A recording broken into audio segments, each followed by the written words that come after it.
weather. It gives us life, and it takes it away. The tornado has touched down. You can't do anything. It is a thing of staggering beauty and a destructive force, killing thousands every year. The windows all blew out. The whole thing's gone. Holy crap. It was the end. It is gone. The building is gone. And our warmer atmosphere is extra energy for our weather to unleash upon us. Oh my God! We meet the people who came face to face with Mother Nature and filmed it. I've been fighting it for an hour. I'm gonna sick to my stomach. Holy! I just lost my house. We hear firsthand how these people survived. Oh my God, get in the house! He's alive. He's alive. It's pretty much the end of humanity. I was really convinced I would die. Using their incredible self-shot footage, we stare straight into the eye of the storm.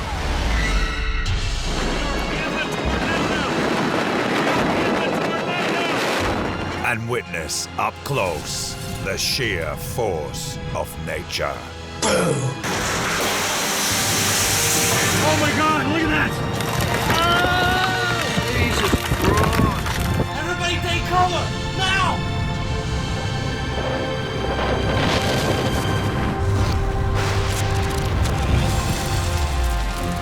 Coming up in this episode, Oh my God, look at that! a massive earthquake in Nepal triggers avalanches, mudslides, and collapses buildings all over the country. I was really convinced I would die. Two fishermen in Australia come under a barrage of hailstones. A foot of rain in 24 hours floods thousands in England. The situation was probably a life and death situation. The rescue sled is now by the front door and we're starting the evacuation of it. And a barbecue party is destroyed by a deadly tornado. Right here, right here, right here. Oh my God! Unbelievable! Nepal, April 2015. American aid worker Michael Andrew was trekking in the Sindh-Hupal-Chowk district. Recent mudslides had blocked roads and destroyed villages in the area, making trekking one of the few ways he could assess the damage. This is a landslide that we are climbing through, and it looks relatively fresh. Little did he know he'd get a first-hand experience. Major earthquake! Holy crap! Oh my God, look at that! A massive earthquake was striking the whole of Nepal. 160 miles away in Pokhara, travelers were caught unawares. Earthquake. Holy. Holy. What do we do? I didn't know. We just. Go outside.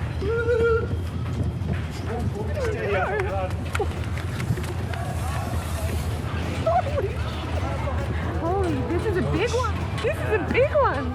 It was a massive 8 on the Richter scale, and in the capital, Kathmandu, it was severe enough to empty the swimming pool. Michael Andrew was doing his best to avoid falling rocks. In the neighboring valley, a whole village was crushed under a landslide. I was looking up here and I saw a bunch of rocks coming down, and I ran over here behind these rocks just to get some cover. Holy crap. I'm okay, I'm fine. Oh my gosh, what?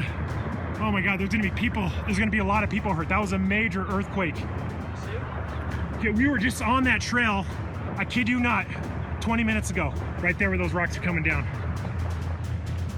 60 miles away, at the bottom of Mount Everest, German climber Jost Kobusch felt the same quake.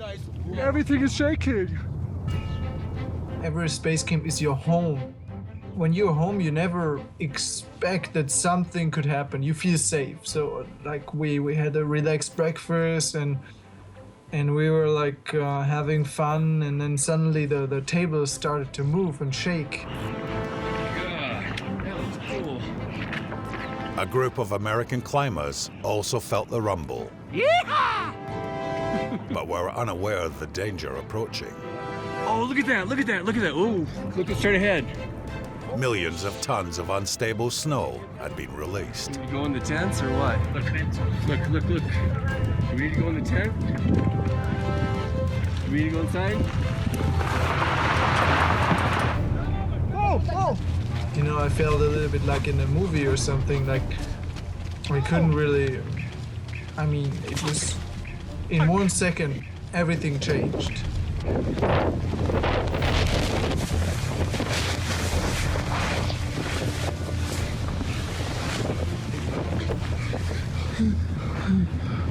Come under my jacket. Come under my jacket.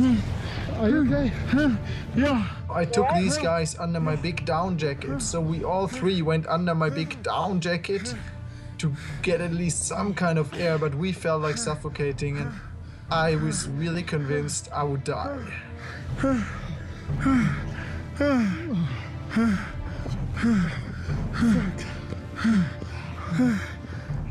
All this fine snow dust, everything came into my nose, into my mouth, into everything. Get under my jacket.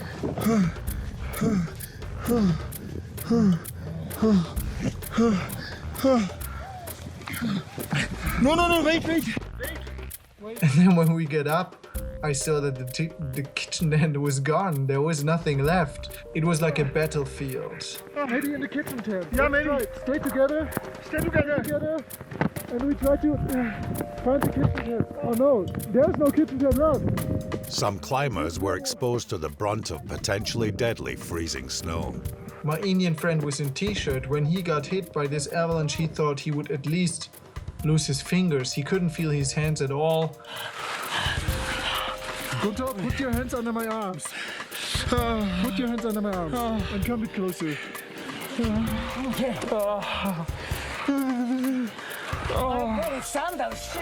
Does it help? While Josh ran for clothes and kit to help save his friend's hands, base camp was wiped out. Everest Base Camp is like 1.5 kilometers long. At the high season, there are 1,000 people living there. It's gigantic.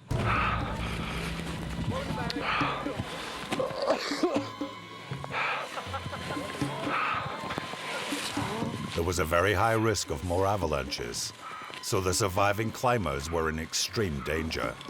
That was also the moment when I realized that we are not the only ones. Croatian traveler Tinka Kalazic was in the capital, Kathmandu. All of a sudden I realized what was actually happening, and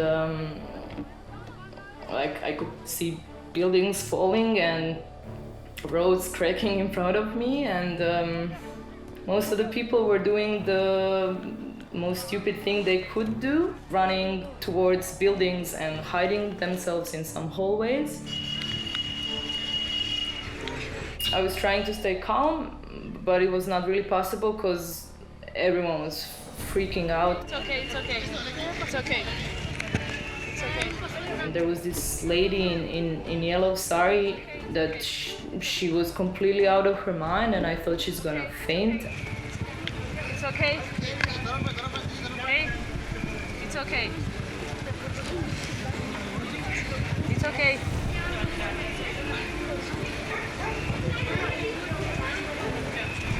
Everyone was saying there's another big one coming up, we're all gonna die, and it was crazy. It was like in a soap opera, and everyone was really freaking out. It's okay. 18,000 feet up at Everest Base Camp, temperatures had plummeted after the avalanche. But fires had been started, and Josh's friend finally began to get some feeling back in his hands. Excuse me. Gunter? Yeah. Head warmers. What's that? Head warmers. They'll take a while to heat up. Jost was lucky. 20 people died around Everest base camp. The repercussions of the quake continued. In the hills of Sindh-Hupalchok district, aid worker Michael Andrew had survived, but whole villages were reduced to rubble or buried in earth. I mean, we've had several aftershocks out here after that first big one where we were freaking out. Weather, starting to get a little rainy, but we were told our helicopter's coming. It's been delayed about an hour. So we're just gonna sit here and wait. Michael diverted his pre-planned helicopter to bring help to those he could reach living in the hills.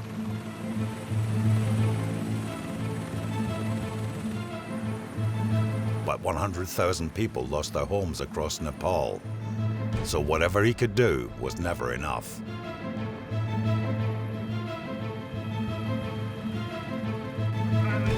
In the avalanches and mudslides that followed the earthquake, 8,000 people lost their lives. Both Michael and Tinka now devote themselves to relief work and rebuilding programs that continue in Nepal today.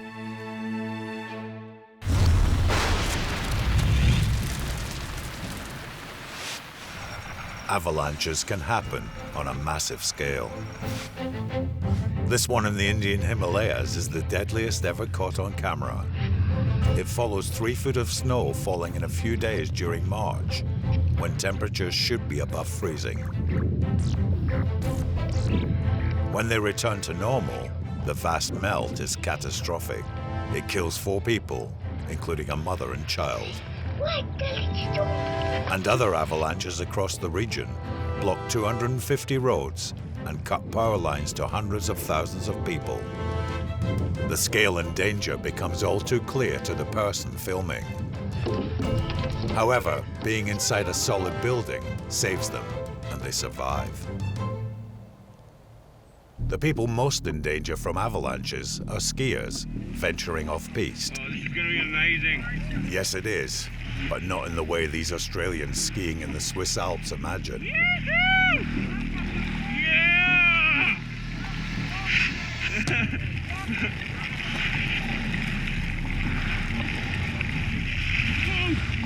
Avalanche! Where's James? But his friend is buried with no locating device. All they have to find him is their ski poles. Yeah, I think so. Luckily, James, who is buried, manages to stick his pole out the ground. Ah, I see him! He's over there. But he has no air supply under there. The clock is ticking. He could suffocate in 2 minutes. Colin! It's taken them 30 seconds to find him, but his head could be 7 feet down.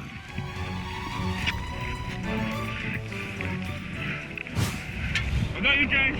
The more they dig, the more snow falls in, and they keep losing him again.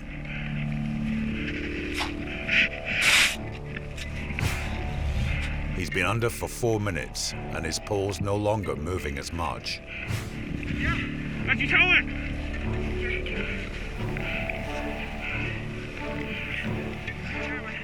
James? Yeah, we got him. With his mouth uncovered, he can breathe, and tragedy is averted.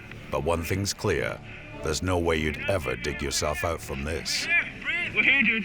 We're here, breathe. Breathe, man. One way to avoid an avalanche is to ski your way out. But bearing in mind avalanches can go from 0 to 80 miles per hour in just 5 seconds, you'll have to be quick.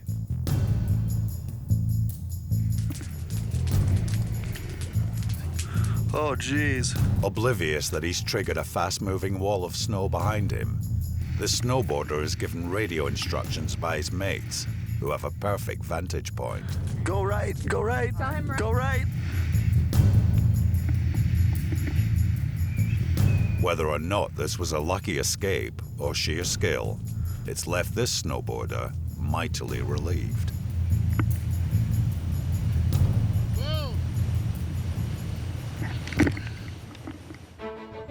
Avalanches can strike anywhere, even on villages and on ski pistes. This snowboarder triggers an enormous slide that engulfs him and threatens the ski resort further downhill. He is completely buried, and there is a piste full of skiers just below.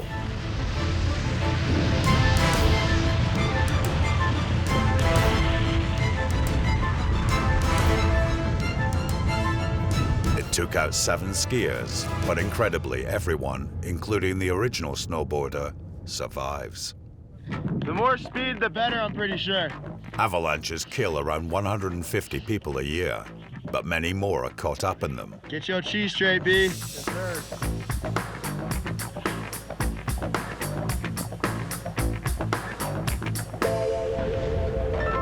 Oh, Christian! If you're lucky, you just get to experience the most terrifying ski ride of your life. And thank your lucky stars that you're alive to share it. Until your friends come along and laugh in your face.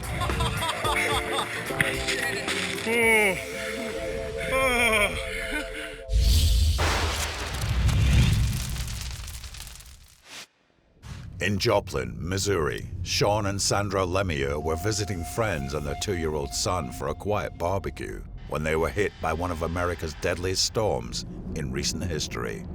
It was a beautiful 80-degree day and we were grilling out. We were cooking out, put our steaks on the grill. It was gorgeous. An EF5 tornado, the most destructive there is, was bearing down upon them with the noise of a freight train. We heard the train, sounded like a train, and the train tracks were on the opposite side of the house, about a quarter mile away. And so as we were standing there hearing it, we were like, man, the train, that's not the right direction for the train to be coming. And all of a sudden, then the trees just started bending over.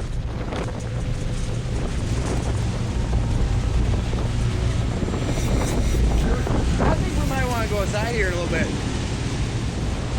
And we're watching through the patio door opening. And then when the grill got sucked up and was just gone, that's when we decided it was time to get into the bathroom. With no power in the house, all 5 of them crouched in the safest room with a 2-year-old boy in the bath.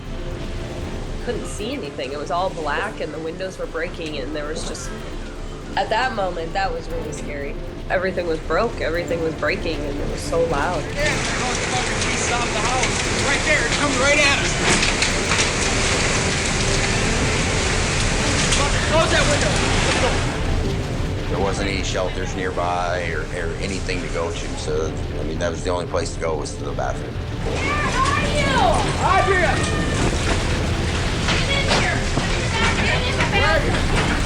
John, come on! Be careful of the window! Where are they? Be careful of the window!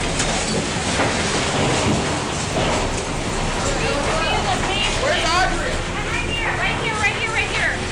And as the glass was breaking, we're going in there. I just, yeah, it felt like forever we were in that bathroom, watching that little window, you know? It's okay, it's okay. It's okay. Okay, hold camp. It's okay. Okay, son. Okay. I had something. Okay. I had some glass in my eye. It's okay, it's okay. Yeah, I got whacked inside of third. It's okay, it's okay. It's not done yet. Okay, can you please just, as soon as it starts raining, it's over, okay? I thought that maybe it would tear some shingles off the house and there'd be, you know, some tree limbs broken. Unbelievable. Go look at this.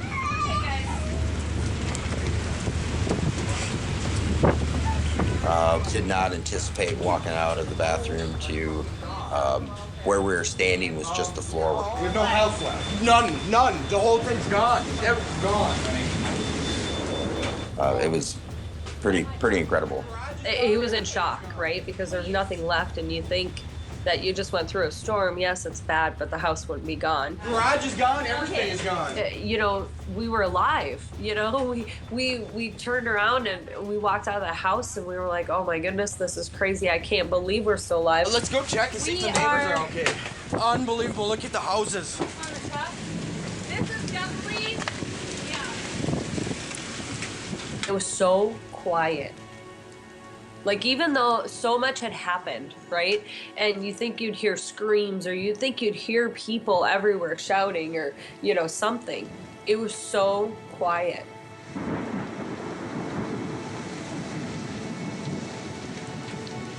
This devastation, I mean, the neighbor's house on the other side, they had nothing left of their living room or dining room or house, but the fireplace was standing. Look at this devastation. Cars tore up. Never seen anything like this before. Sean, Sandra, and their friends were in the direct path of this mile-wide tornado, which flattened 7,000 homes and killed 160 people. For all those people that walked out of those homes that shouldn't have walked out of those homes, there was something else meant for all of us. There's just a different respect that you have for Mother Nature and what we went through, I guess.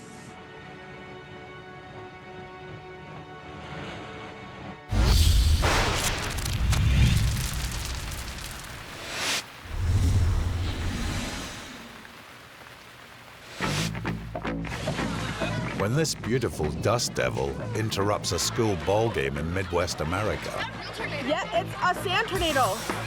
the children realize an important truth. Oh my God. Extreme weather makes sport much more fun. Abandoning the game, they try to get inside of the dust devil. Leland, be careful. It quickly transforms into a capnado. But in our extreme weather sports countdown, this is just child's play. Outdoor activities means sooner or later you're going to encounter extreme weather. Kicking things off at number 6, these rugby players probably weren't bargaining on playing through all 4 seasons in one match. At number 5, a flood isn't going to stop this sports fan from getting onto the pitch. Time to break out the jet ski.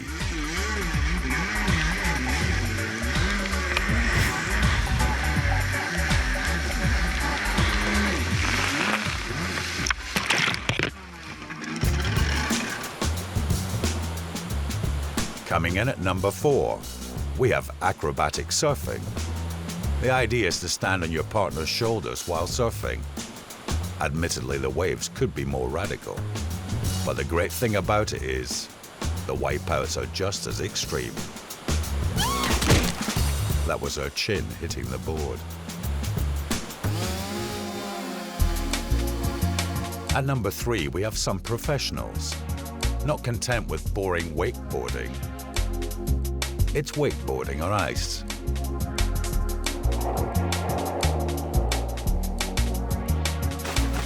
It's big in Latvia, apparently, and they look pretty pleased with themselves. Until they realize just how chilly it really is.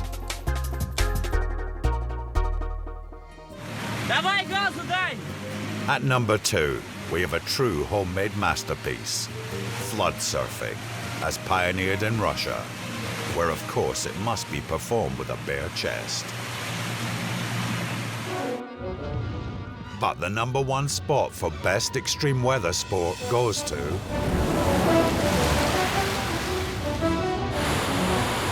wave ducking. Seriously, do not try this at home, especially with your kids, even if you are a surfer dad. Apparently, the idea that your entire family could be swept away at any moment is just part of the fun. Top marks for fun, though. And hopefully they weren't pinned against the wall for the entire 3-day storm.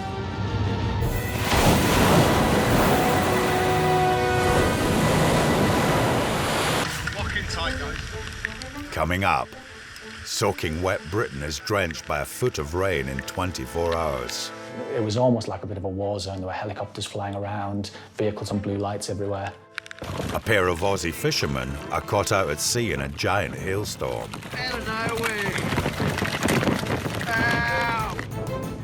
And we discover how weather can ruin the most important day of your life.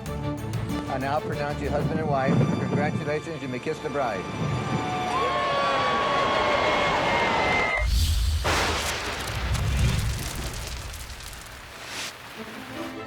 On the 5th of December 2015, Storm Desmond dumped a foot of rain on northwest England in 24 hours. From here, I should be able to see the river and the road, but the two have merged and the water's up to 6 foot deep in some places.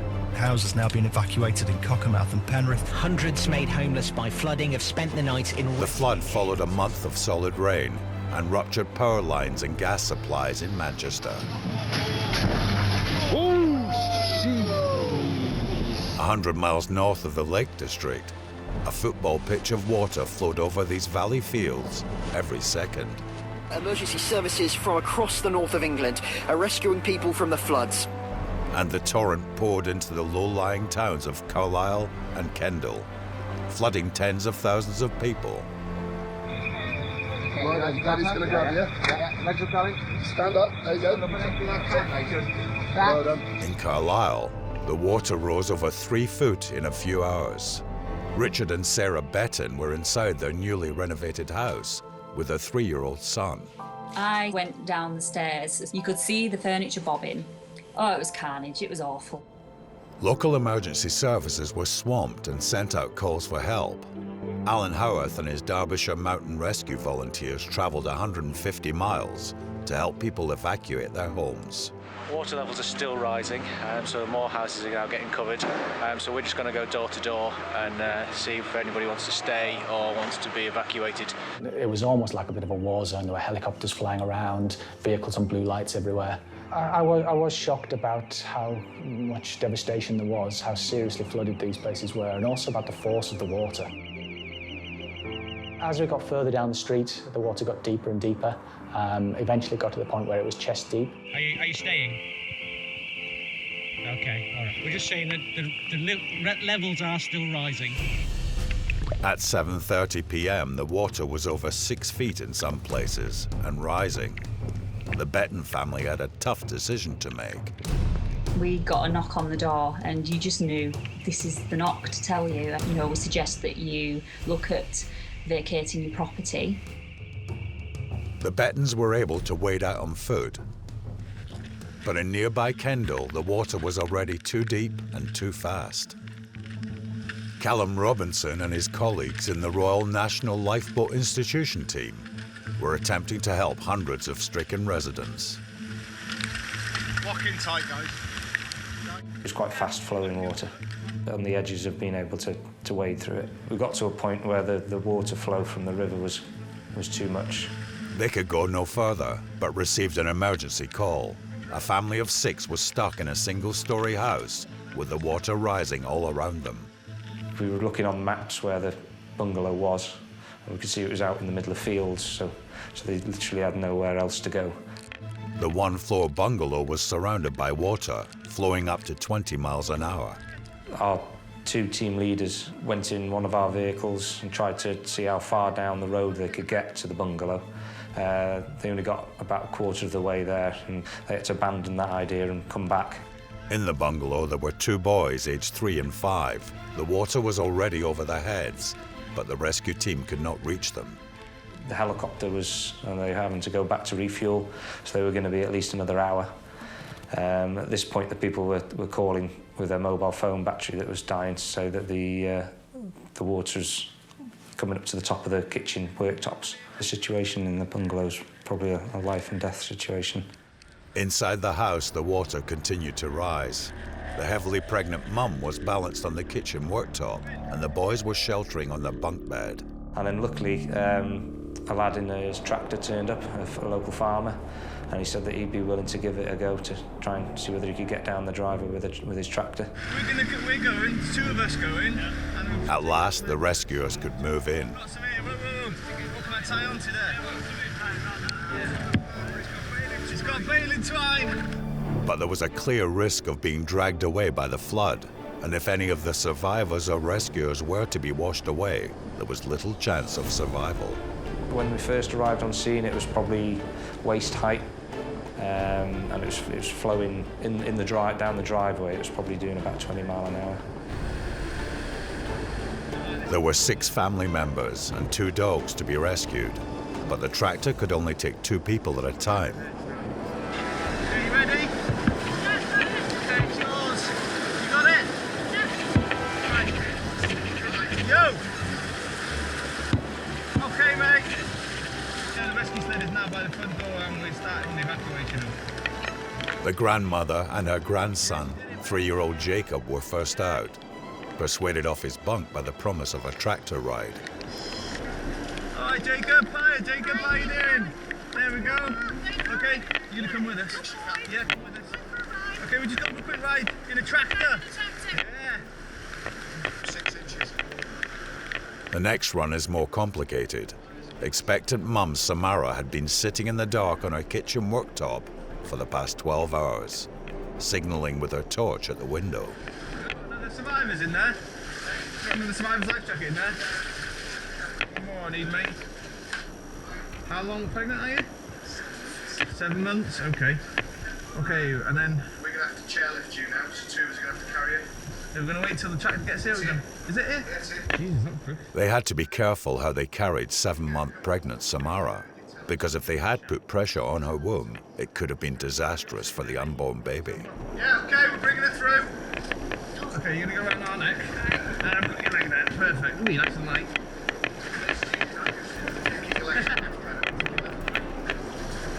Yeah, you get her legs, I've got a top. Just give us a shout if you get pinched or anything. You alright?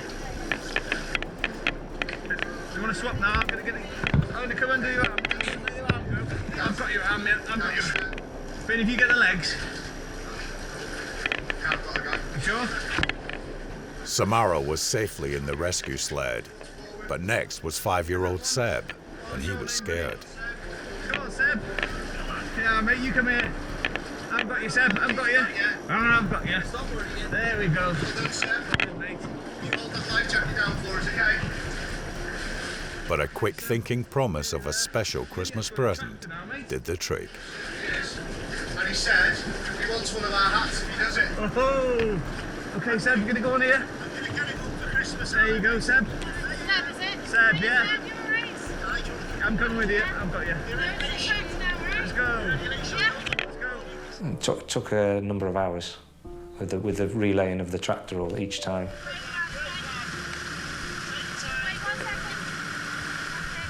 Blake, is it all right, yeah? With the water at chest height, it was just Samara's boyfriend Hayden and the granddad to go, and of course the family's 2 dogs. Right, you've got this one dog, okay? Massive relief when we got them all and we had the all clear that they were all out. It was a big relief. The survivors sheltered in a nearby pub, and they were only 6 of the 360 people this team saved over 3 days in Cumbria. And true to their word, the Welsh RNLI team travelled 120 miles to deliver their Christmas presents of 2 helmets to Jacob and Seb.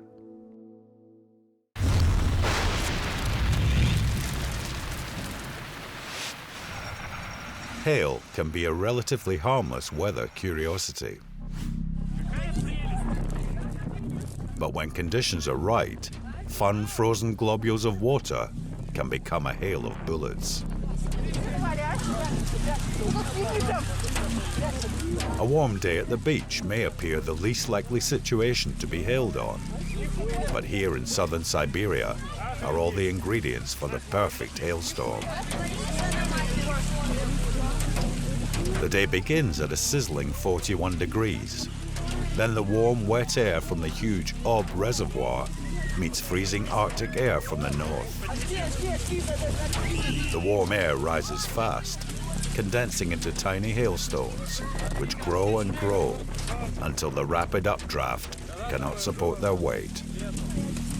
Then, clouds of cherry-sized hailstones plunge down, bringing the cold air with them. The temperature drops 20 degrees in seconds. It doesn't sound like much, but elsewhere this storm kills 2 people. And these people are clearly scared for their lives.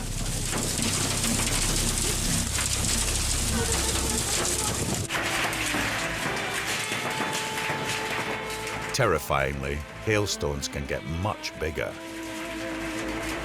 Here in Texas, a giant supercell thunderstorm produces baseball-sized hailstones, which have already smashed this farmer's truck windshield. Supercells are violent clashes of hot and cold air. They can produce tornadoes. But on this occasion, the huge updraft is shooting hailstones 6 miles up into the air, where they grow to a terrifying size. Run real quick and go get that one.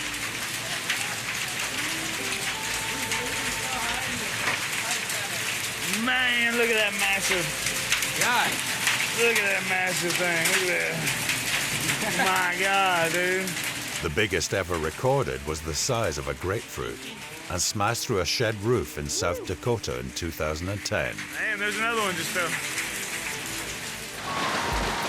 India is also known for giant hailstorms, where this gentleman used to have a beautifully manicured garden. The monsoon storm smashes wind chimes and gives an impressive display in his swimming pool. At least his pool survived, but it must have been freezing afterwards. I said, I'm not surprised there aren't more windows busted. That was amazing. You might think that you're safe from hail inside a car.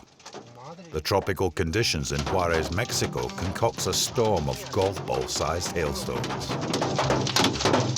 Each one hits with the power of a hammer strike, reducing his car to a dented shell of shattered glass.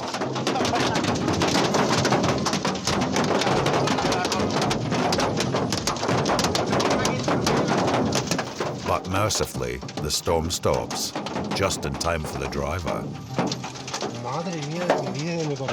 However, this driver, in Argentina, is more concerned about his car than his life. Hailstorms injure or kill hundreds of people every year. This one is actually pretty harmless, and he's probably damaging his car more by climbing all over it. As well as damaging us and our property, hail can also produce flash floods, particularly in cities. In Russia, the deluge of ice balls clogs up the drains, and the following rainstorm turns the street into an icy river. Like most hailstorms, this one is midsummer and creates a winter wonderland in minutes. But however bad hailstorms get, they're usually short-lived, and hours later the sunshine returns to this suburb of Moscow.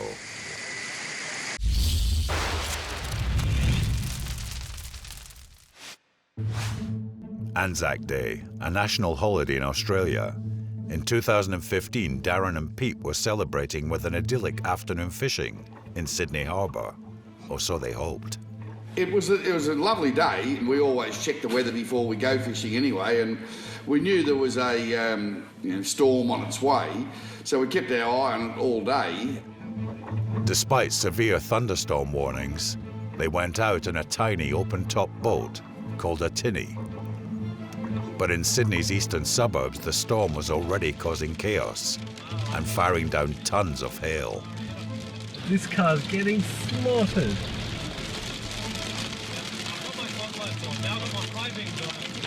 The storm was heading south, but then swung east, straight towards Darren and Pete. I would predict it turned on us in less than 2 minutes. And they realized they had made a very big mistake indeed.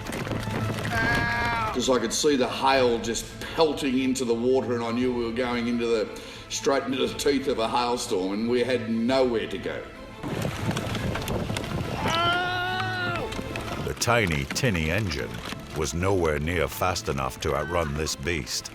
There was no option but to tough it out.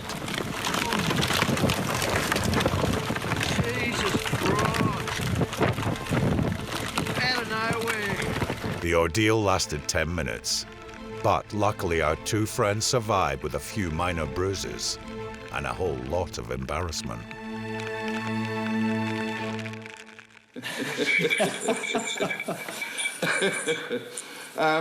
Yeah, relieved would be a fairly significant understatement, and it'd be also fair to say that once we gathered our thoughts and had a look round, there wasn't anything short of maximum revs in an attempt to get back to the boat ramp as quickly as we could after that.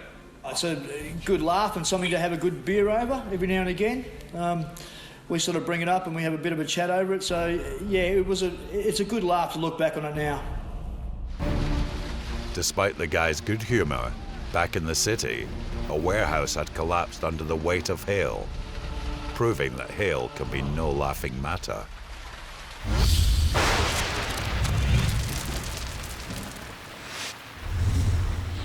They say that life comes down to a few important moments, but sometimes deadly weather really screws them up.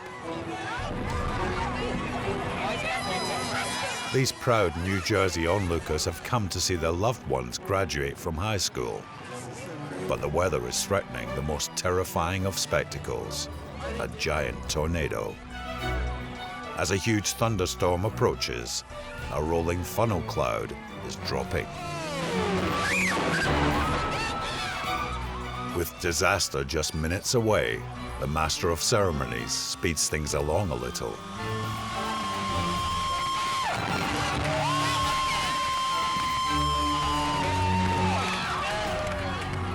Vital, life-changing moment over, and everyone scarpers. At least there were no boring speeches. Oh yes, weather can strike on your big day, and not just with rain.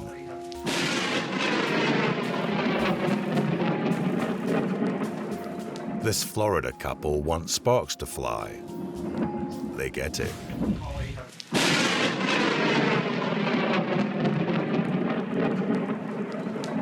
It is in the art of marriage. This couple from Arizona are intending to mark their exchange of vows with a sand ceremony. Mother Nature is not invited, but she lends a hand anyway. A major sandstorm is invading the whole region, and the sand does not stop coming, but nothing is stopping the proceedings. Jennifer and Gustavo today will join separate lives together with 2 separate bottles of sand. Symbolize your separate lives, separate families, and separate sets of friends.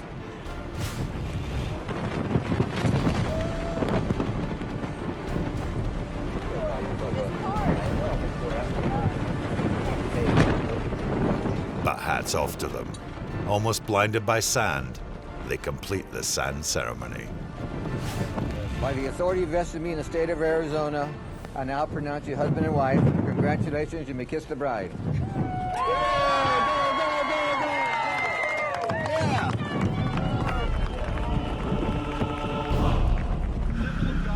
This Californian couple have set their hearts on a beach for their perfect day. It's a beautiful afternoon with not a cloud in the sky and just a gentle breeze. What could go wrong? Oh yeah, of course. There's no carrying on regardless for this wedding party, but at least it's a wedding no one will forget.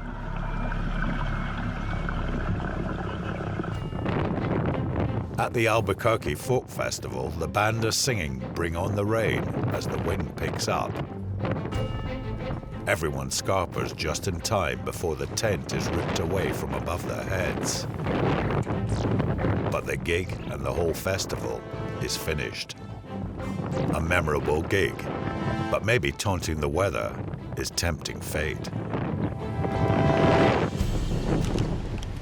This wedding guest in Indiana, America, is distracted by a supercell storm, threatening to crash his friend's wedding.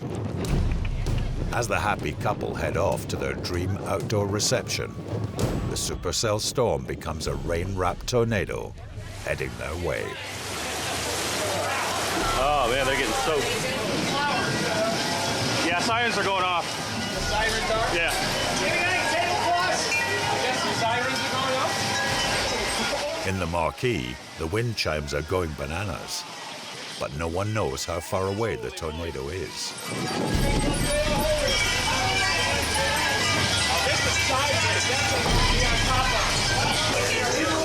Everyone retreats inside a building to let the storm pass. Wow. Close the door before the glass closing. And afterwards, the dream wedding is in tatters. We got chicken? Alright. So, let us remember, the weather has no mercy, even on the biggest days of our lives. In this episode, we've seen Mother Nature in all her fury. We've seen how helpless we can be. We've seen her tear down, destroy, and laugh in our faces.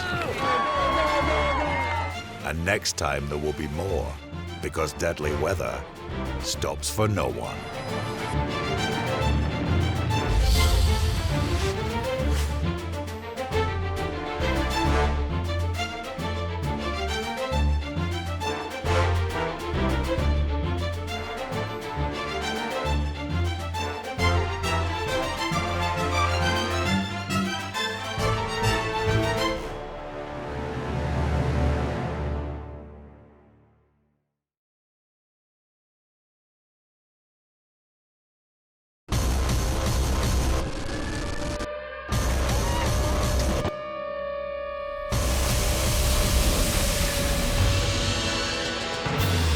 The weather. It gives us life, and it takes it away. The tornado has touched down. You can't do anything.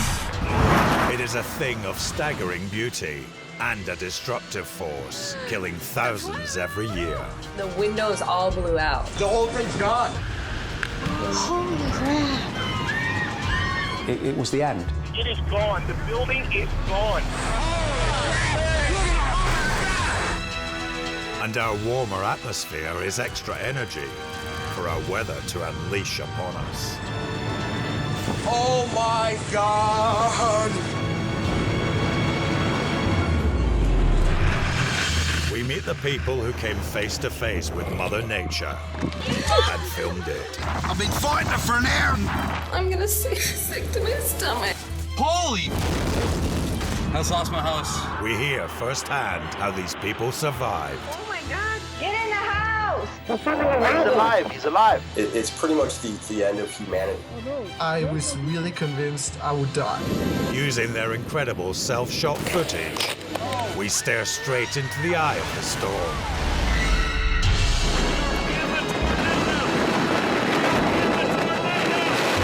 And witness up close the sheer force of nature.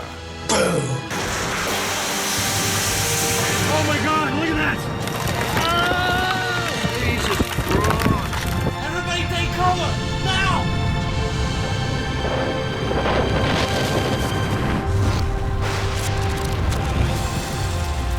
Coming up in this episode, an inferno rages through South Australia. Been fighting it for an hour. Where in the hell's the fire, mate? Young British backpackers are shipwrecked off the coast of Panama. Would we be able to last another night? We really didn't know. The world's driest desert experiences one of the world's biggest floods. And we see the untold story of the survivors living and rebuilding among the debris of Hurricane Katrina.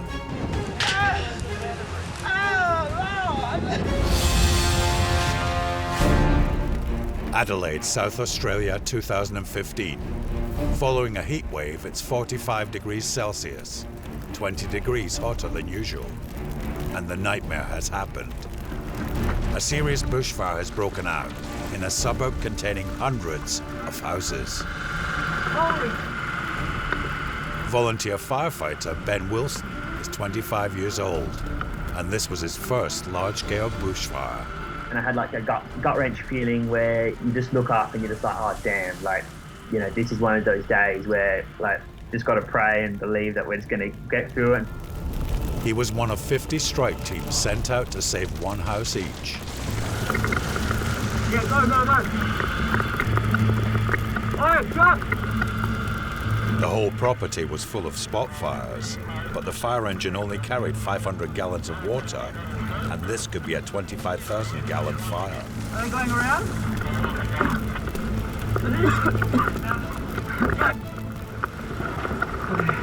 What's going on here?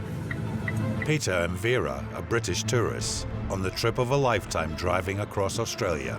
Just a couple of hours north of Adelaide, they were mesmerized by an awesome sight. It was quite colourful, it was interesting, it drew us to it, and we were quite hypnotised by this thing, and we started driving towards it. Our brains just didn't have any sort of memories to fall back on. You know, we didn't have the experience, so we didn't see any danger. The fire front was now 30 miles across. This reality dawns on Vera and Peter, but they had no idea of what to do next. I'm gonna close the window, look, because we're going to bloody suffocate. Every phone in the area was sent emergency text messages. One recipient was Phil Westbury. I got about halfway home, probably 35, 40 kilometres from home, and I got a text message, and it said evacuate. Phil runs a horse breeding farm and had 10 animals trapped at home or in the stables. Nearby, Tony Salvatore and his mum have not left their home either. You go when you're ready, Mum. You go when you're ready. But garden hoses against a fire of this scale is a lost cause, and the priority had to be getting out alive. You go, Mum. Phil reached home. Went straight to the horse barn that we had, and was too late. And I went back outside and decided I'd try and save the house. I've been fighting it for an hour in the... Where in the hell's the fire brigade? No one's around. All my fucking animals are inside.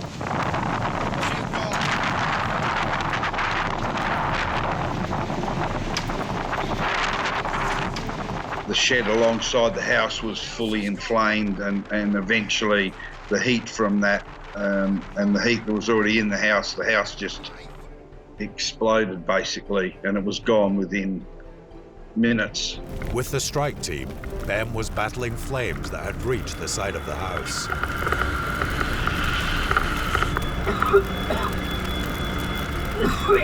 He'd been inhaling smoke for half an hour, but as the pump operator, there was a much more urgent problem.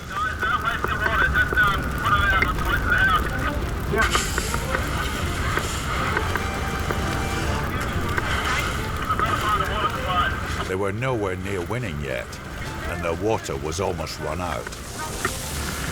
That's one way to do it. Ben had to keep the team supplied, but they had only a few gallons left. Yeah, how much did it though? The property owner had an old tank. Yeah, a quarter, huh? But the hole wouldn't seal, and without any suction, there was no water pressure. You're not a firefighter without water. You're just going to be standing around with a stick. Peter and Vera realized that they were near an inferno, but they had no idea that it was approaching them at 30 miles per hour. We're getting people coming up behind us now, stopping. Everyone's stopping. Yeah, well, let's stop them. Let's wait and see what they do. A white pickup truck came down the other side of the road. Its sort of headlights came out of this dark cloud. Hang on. Yeah. Turn around, mate. Get back in this way. Flames out here now. There's flames. Yeah. Thank you.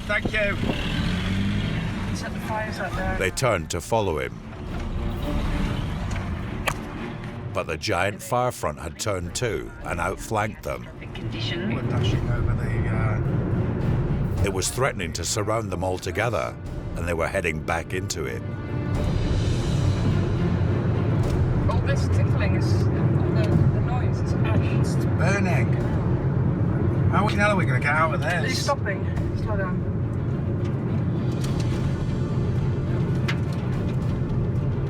Oh no. Don't, Peter, we're in serious trouble here. We're in fire, love.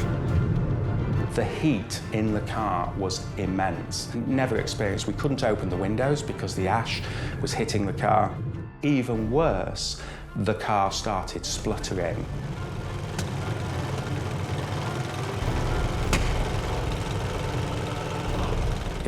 It was the end. It was the end. Ben and the team have had to waste valuable time setting up a water pump.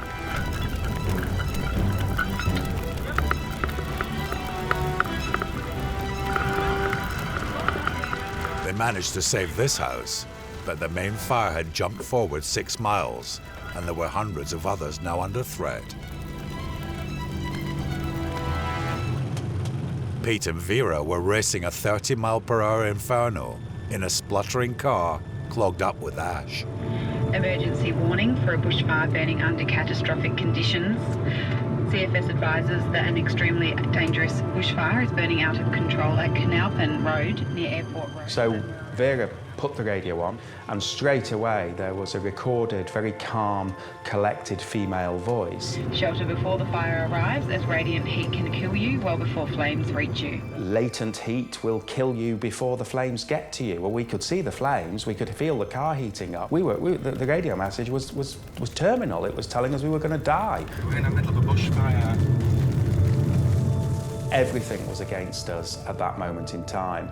Apart from the 2 little red lights in front of me that I could still see and I was still following. We started to see glimmers and shimmers of colour flickering in the distance around us. We had outrun the fire, we'd beaten it at 60 miles an hour. It would not have been a calming, restful death. We were going to be burnt to death. That, to me, is my fortune. The thought that I escaped the pain of that ending is how I live my life today, in gratitude. The Adelaide fires of 2015 destroyed 110 houses. 2 people were killed, 1 whilst lost in a car, and 70,000 farm animals. There was nothing left. There was nothing. You know, 4 horses died in the fire. The cars that were burnt was just melted rims sitting on the ground, and you know, that's the house was just as I said, it looked like a bomb site. It didn't look like a fire. We had an outside dog. She disappeared, and we assumed because of, you know, the devastation that she was gone. About 1 o'clock the next morning, Kerry raced out here, and she was sitting at the gate. Yes. That's stupid. And although Ben now feels more confident about tackling bigger fires, the aftermath has not been easy for him either. We went back to the house. It literally is like an oasis. Just the circle around his house, and that's it, and the rest is just burnt, which is crazy to see, you know, just how much our little efforts did for that house.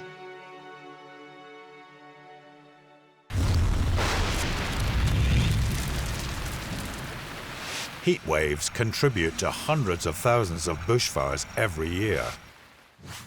They are created when a high-pressure zone settles in one place, keeping all the wet, cold fronts out. In Perth, Australia, in 2015, it reached 46 degrees Celsius, but air temperatures are measured in the shade, so surfaces heated by direct sunlight get much hotter.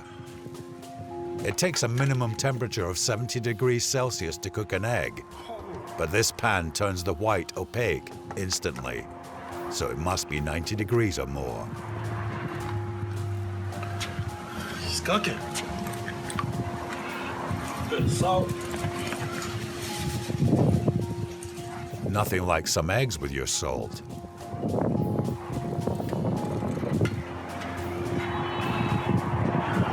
Cheers. Tasty, salty eggs, all cooked emission-free, with Mother Nature providing the heat. Sometimes the heat from a heat wave is not so useful. This is how hot it is in Italy.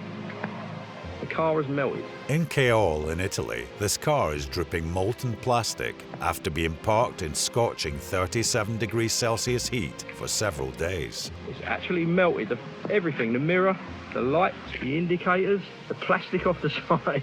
The dark surfaces absorb the sun's radiant heat, getting hotter and hotter. In fact, they must be over 100 Celsius to melt these plastic components. Unbelievable.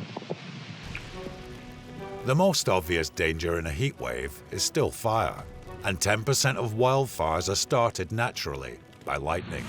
A lightning strike has set fire to only the center of this tree in Arkansas, USA. The lightning sets the dead bark in the hollow of the tree alight. Then the stack effect draws air from the bottom and up through the trunk. It creates a natural and highly effective chimney. Wow. Inside a forest, the fire can then spread. In Siberia, the occupants of this car find themselves engulfed. The empty shell of a burnt-out truck is a grim reminder of what could happen if their car breaks down. It's the ultimate life or death dilemma. Should they turn back or continue? They commit to going forward. It was the right choice. The fire dies gradually and they can carry on their journey, safe in the knowledge that a single fire truck is on its way to fight the fire. Heat waves don't just affect humans. This bear is cooling off in a family swimming pool in a suburban area of New Jersey. Surprisingly, bears like doing the doggy paddle when nobody's watching. The bear's in no rush to get out, and the human's in no rush to get in. So at least they're both happy.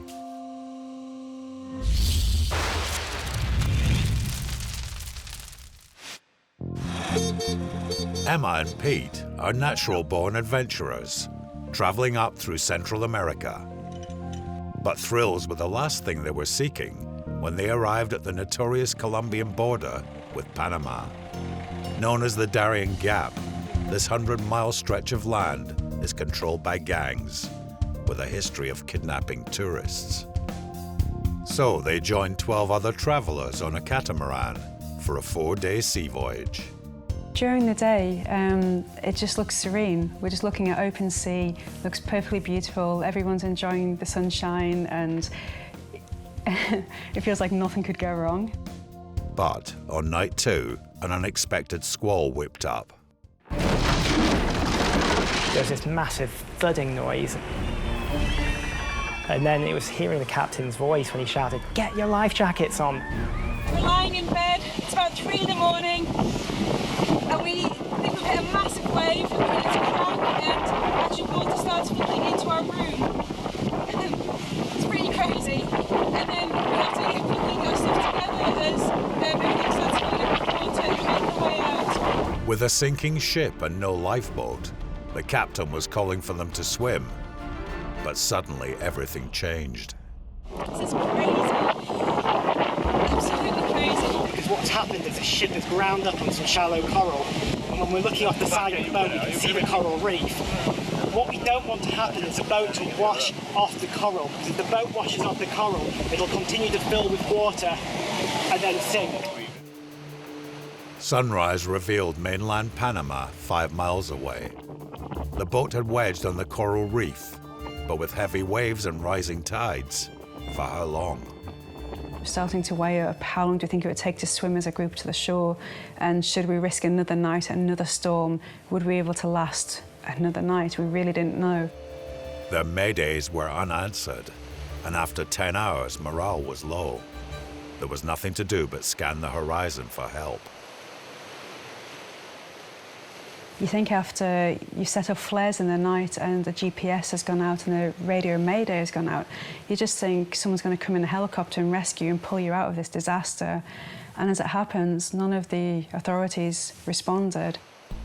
When the first fishing boat came into view, I can't put into words the deep sense of relief. To be honest, like the word relief doesn't really capture it. It was fishermen that just had an inkling to come over and check out that reef that day. We're coming home!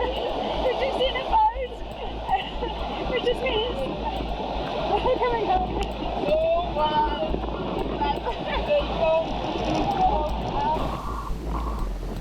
the fishermen couldn't get anywhere near us because the waves were still so big and the winds were high and everything was still really quite dangerous. So they were swimming some part and using the harpoon to stab that into the reef to just get to us and get those first few people off the boat. Eventually, we saw another boat coming, and this time it was actually a military boat, a much bigger boat with a motor, not being paddled. And they, again, couldn't bring the boat onto the reef because it was too shallow, so they stopped near the edge of the reef. And we basically had to swim to the boat. It was a perilous swim. The survivors paired up strong and weak swimmers together to get them through the hazardous coral waves. And 2 by 2, 14 travelers and 4 crew made it over to the military boat. So by that point we had 18 people saved, survived, and 4 cats. A little bit wet, but otherwise, and terrified, but otherwise knowing that we're going to survive. So I think the worst injuries of the whole experience were cat-induced scratches to the face. It's unbelievable that out there, you can barely even see in amongst the white waves. Spent less than 10 hours or so. We've got a newfound respect for Mother Nature. We know we need to have more reverence for the elements, but the wild is so beautiful and is so exciting, and we just want to keep adventuring.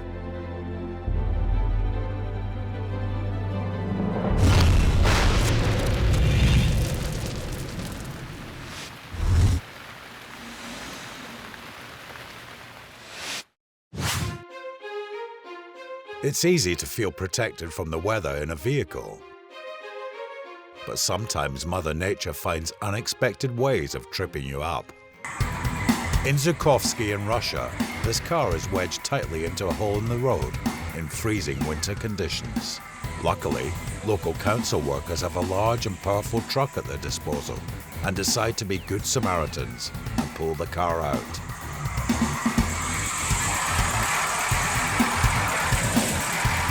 It takes the strain, but this car's not budging. Perhaps a bit more power will do it.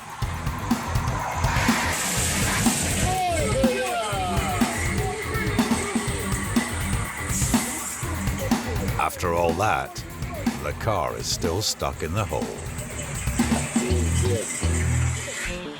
God dang! Given enough time, the flow of water is one of the most powerful forces on Earth. A stream in Texas is routed beneath this road through 2 huge drainage pipes. But the water has eroded under the pipes and is lifting them.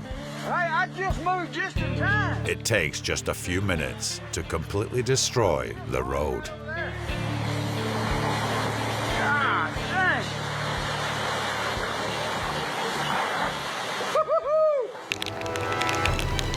In monsoon season, Thailand gets hit by sudden, short, torrential downpours on a daily basis. This motorcyclist has his girlfriend on the back of the bike, but he carries on regardless.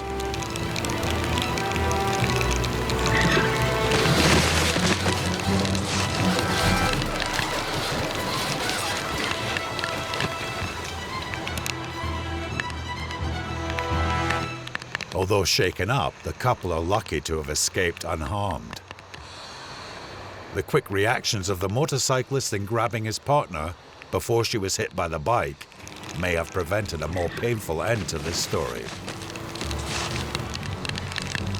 Riding slower in the first place may also have been useful.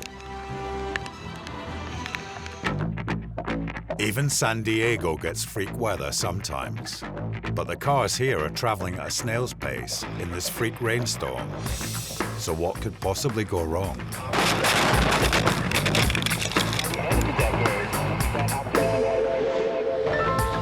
From outside the car, you can see how lucky the occupant was to escape injury. Another car hit by the same tree was lucky not to have any passengers in the back seat. This parking lot in Russia is covered with compacted snow and ice. It's essential that cars enter and exit at a safe speed.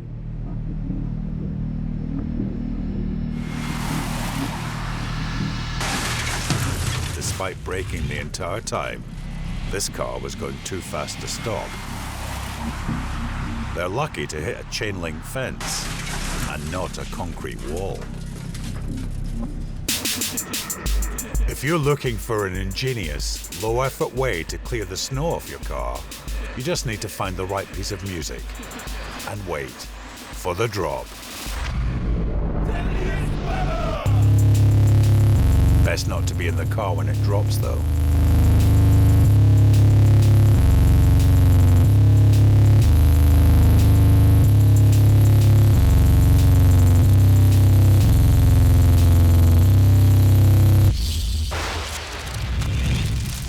Coming up, survival stories from some of the 50,000 people left behind by Hurricane Katrina. It was a war scene. I mean, the military people that came in said it was worse than Baghdad. We attempt to explain the world's most inexplicable weather phenomena, and we witness deadly rainfall in the driest place on Earth. This is the biggest hurricane to ever hit New Orleans, and it's going to cause more devastation than Betsy or Camille ever did. In 2005, Hurricane Katrina devastated the Gulf Coast. At least 1,300 people were killed. Most died in New Orleans when the storm surge broke the protective levees, drowning the city as far as 12 miles inland. With 80% of New Orleans flooded, the order was given to evacuate. Soldiers have been carrying M16s as they try to get the final holdouts out of the city. Campa says security forces are focusing on people who want to leave first, and then will go house by house to force people to leave. But resident Wright Hamilton decided to stay, document the catastrophe with his video camera, and help as many people as he could. His footage captured a story that's never been seen before. He made himself a Red Cross sign, filled his car with supplies, and hit the streets. People left behind were so desperate, his supplies lasted an hour before he had to restock. I helped evacuate other people, and I went to Walmart, and I wanted to see if it was open. I saw people leaving Walmart with shopping carts, and I thought, oh, that's so nice of Walmart to help them get their groceries. And then when I got there, it was an absolute wreck. And I realized that Walmart was not open, and that people were a combination of looting and commandeering. And it was really hairy because you didn't know who was inside and who you were dealing with. It's thought that 100,000 people were left in the city. Around half found shelter in the Superdome and Convention Center, which were filled to capacity. So 50,000 had to fend for themselves. You know, there was a lot of people that had guns and ammunition, more so than the police. And at night there was gunfire, there was explosions. It was a war scene. I mean, the military people that came in said it was worse than Baghdad. Robert Smallwood also stayed behind. His son and family had left, and Robert wanted out, but the streets were so dangerous that he was now stuck. So this was all set off by a weather event, but it ended up turning into total anarchy that no one could have really predicted. A week after Katrina, Wright headed to a decimated area south of the city, Plaquemines Parish. There was a family, all their homes were flattened. They were an extended family, so I went to each of their family homes. And it was just amazing watching them crawl through their own roof and hunt down belongings. He met the Bartholomew family, who had returned. It was so bad that they couldn't recognize their mum's house. Now we found the house. Mom, only now we found it. Only now. Most of their family photos are gone, they're wet, they become this kind of surreal, psychedelic image of nothing but swirls and colors, and they're just looking for one baby picture, one graduation picture. They lost literally everything. But they did find one of the family's proudest objects. Their dad had served in the military, and they had been given a burial flag when he died. Now it's going to the laundry, so we could go hang it up. It'll be all right. It's gonna take time. Time heals everything. They found a photo of Mom, but tragically she had been killed in the hurricane.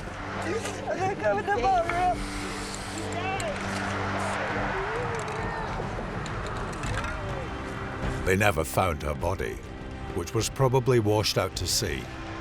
But with this area at the mercy of the weather, they had to rebuild lives elsewhere. Come on, T. Let's go. We're out of here. You say no crying, no crying. Yeah, I'm not okay, crying. we good now. I'm not crying. Okay, that's what I like to see. On day 10, Ride was back in the city. I was driving down the street, again, looking for people to help. And so I saw Robert Smallwood walking, and I simply opened up my door and said, you know, can I help you? Where are you going? Hey. Yeah, where are you going? I'm going to the end of the convention center to evacuate. All right. And then they said this morning they're taking people to, you can fly anywhere you want, and then I'm trying to go to Atlanta. That's where my kid is. All right. He enrolled in school today. Luckily for Robert, Ride gave him a lift to the evacuation point downtown at the convention center. Thank you, Rod. Appreciate it. But the convention center was complete chaos. It was meant to be just a transport hub, but 20,000 homeless people had been squatting inside, and conditions were appalling. It looked like Army triage. I mean, there were people on beds and nurses and doctors, people getting attended to, and you just got in a line and they put you on a plane and they didn't tell you where you were going. Robert was eventually dropped 145 miles from his son, but he made it out.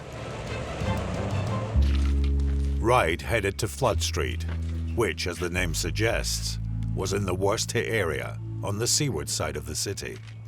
With 10 days gone, the rescue teams had a fast disappearing window to find injured and infirm survivors. Want to go do a visual? Good girl, very good. So there's no bark, meaning no live human scent. But with so many people defending their homes with guns, even the rescue teams needed to send in the dogs first. We're still in the rescue mode. We're still looking for people that are alive, and periodically we do find other things that we're not too happy about, but that's part of this whole search. They marked every house with a code. In the bottom quarter is the number of people found alive.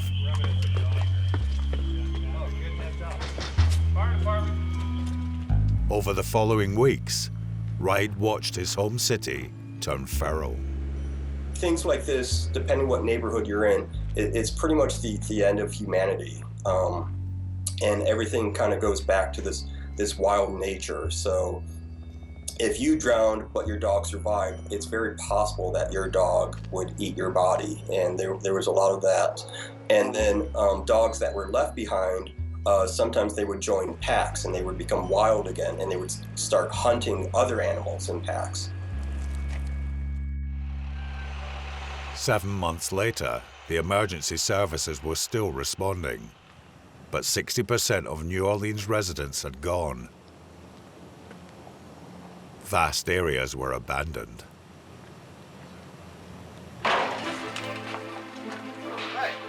Pretty much rescue missions went on for almost about a month. And then after that time, there was just no chance of survival. And then it switched to body recovery. And then body recovery went on for about 1.5 years. It's up to you now. You think we need an excavator? Yeah.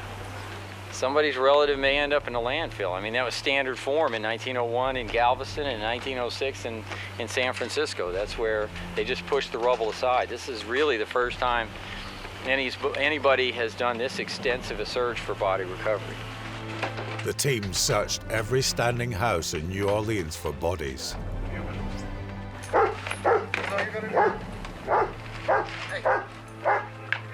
He doesn't bark like that unless he's getting some sort of scent, but he can't pinpoint. In this case, there were remains, but they were impossible to locate. The body recovery didn't find your body soon enough. I mean, within the heat, it would melt. You know, either sometimes people were found in bathtubs and you would just be bones and fat. Thank you. And that's just the plain facts, you know, and that was one thing that I learned, you know, and you have to just treat it, you know, during body recovery as a matter of fact. They recorded 1,245 bodies, but with so many decayed, disappeared, or washed out to sea, nobody knows the real death toll. This was America's deadliest natural disaster in 35 years. It took a decade to rebuild the city, and even then, 1 in 5 of the population never came back. Anyone that was here that went through it, you know, we still talk about it as if it was yesterday. It's kind of like you have BC and AD, and we kind of have pre-Katrina and post-Katrina. So it's really a landmark in time.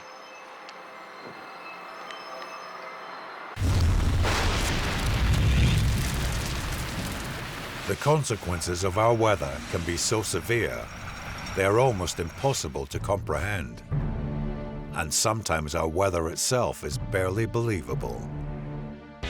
Lightning strikes vertically, right? Wrong.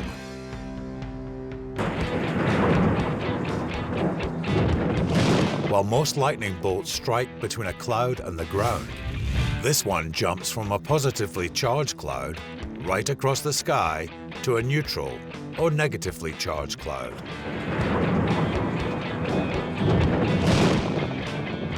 Unusual, but explicable. But what about fish rain? This monsoon storm in Gujarat, India, dumped a shoal of sea fish in the town of Nashik, which is 60 miles from the sea. After the bemusement wears off, everyone helps themselves to fish supper. It's not every day live fish are delivered direct for free. It's thought they must have been sucked up during a coastal tornado and carried by the turbulent storm inland. This is not an alien invasion, but a fog bank, retreating slowly into the middle of Lake Michigan. Here it comes. In early summer, a warm breeze blows moist air from the shore over the near freezing water. As the air cools, the invisible water vapor condenses fast to become a giant bank of fog. The gentle breeze keeps it in one huge piece, drifting backwards like a waterfall in reverse. Here, a cloud quite literally falls from the sky. The strange lights appearing to emanate from inside made many speculate it was an alien craft, landing in Bangalore, India.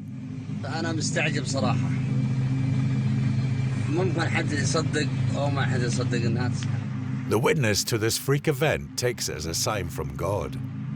Unfortunately, the real explanation is more profane. It's actually a giant ball of foam from untreated urine in the local sewer plant. The phosphates in the urine generate giant clouds of foam. So our poor witness, who thinks he's now touching divinity, is actually touching a sculpture of we.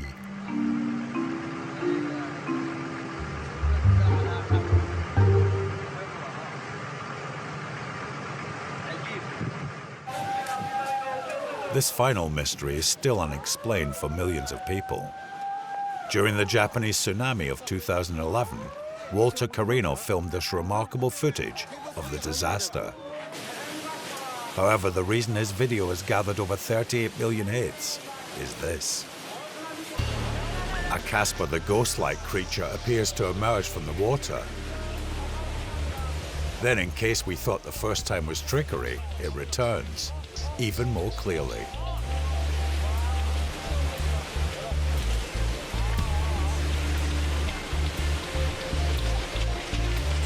Finally, it shows up a third time.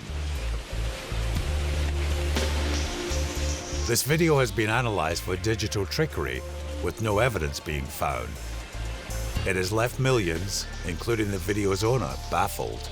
Perhaps a tsunami as tragic as this could have a spiritual dimension. However, there's a rational explanation, and the second sighting gives the best clue. The white object in the water could be a gas canister, which then bursts, sending spray up into the air. The other sightings could easily be other canisters. But once you've imagined escaping spirits, somehow escaping gas seems hard to accept.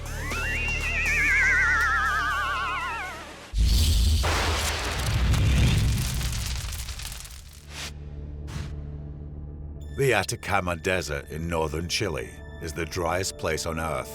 Some weather stations here have never received rain. The town of Copiapó is built on a river that hasn't seen water for years. In 2015, Chile was hit by a drought that stoked raging wildfires in the southern regions.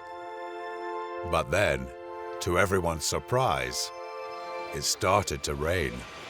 Pero no hubo ninguna antesala que nos hiciera prever del evento que se venía. Jonathan Fortes, a resident of Copiapó, headed out to film the arrival of the rain, an arrival that was a relief to local people. La primera lluvia que cayó no fue fuerte. De hecho, en esta zona no es costumbre que llueva.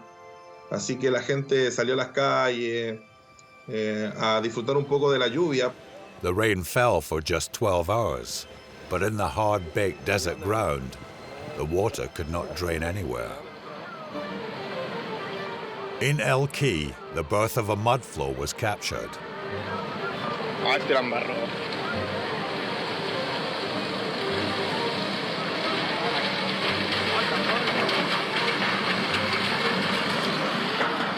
In only a few minutes, this dry riverbed became a torrent of mud. Across the vast 40,000 square mile desert, hundreds of similar mudslides were gathering pace and heading into low-lying towns and villages like Copiapó.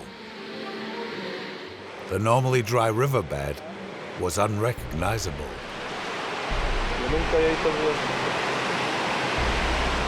Ahí hay como un hoyo, Jonathan, mira. Qué miedo, ¿cierto? No tenía agua de hace como 8 años, que no corría nada de agua.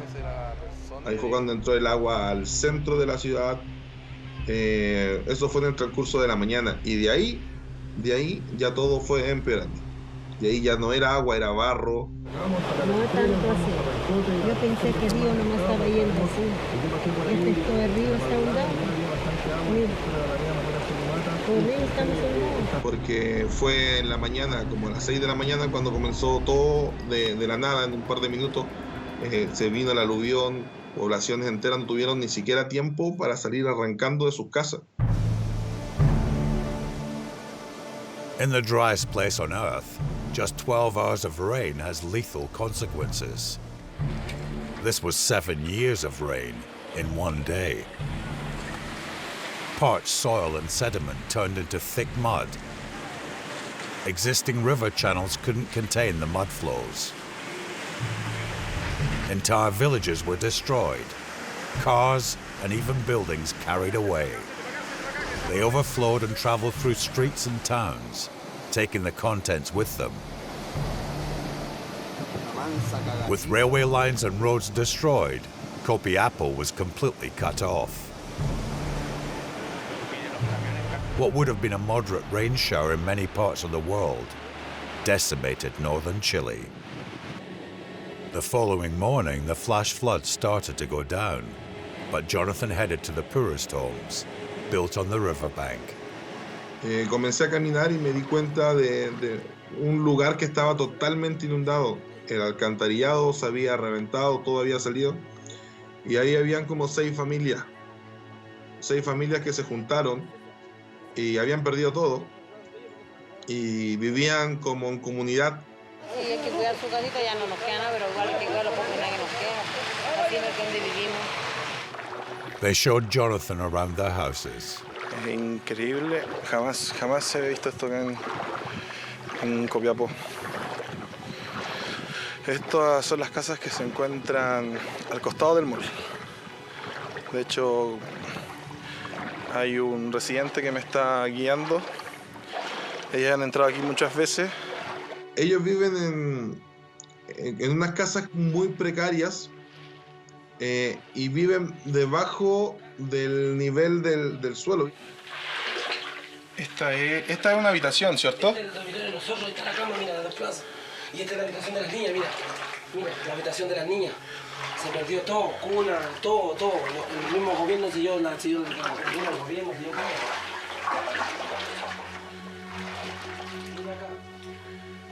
These families would never live in their flooded houses again. Just 6 of the 28,000 houses affected by this devastating flood, which left 126 people dead or missing.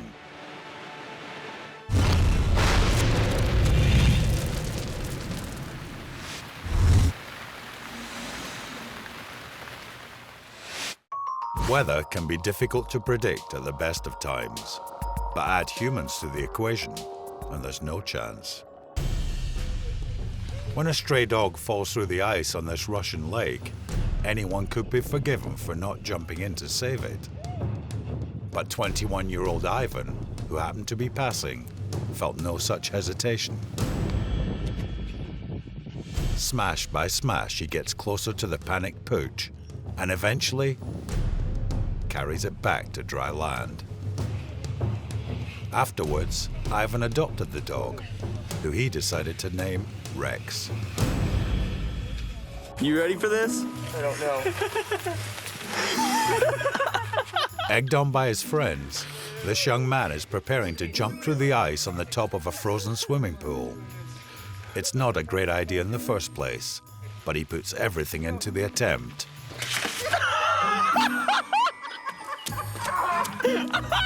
And that's a good fail.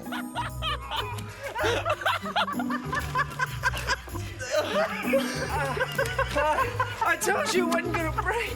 But nearly 8,000 people every year are killed falling through ice in the United States alone. And some of those will be in their own swimming pools. Oh my gosh. 80% of surf beach rescues in America are related to rip currents. Wind and waves blowing on shore create these narrow channels of water flowing back out to sea. They can pull you out quicker than an Olympic swimmer. And they're not just dangerous for those above water. Never to be seen again. Until 10 minutes later when he swam back. Back above water, on a blustery day, a bride in Brazil poses for the classic mermaid wedding photo. You can guess what happens next.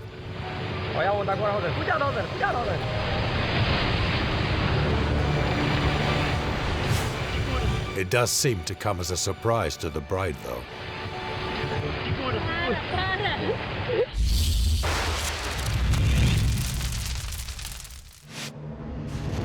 In this episode, we've seen Mother Nature let rip.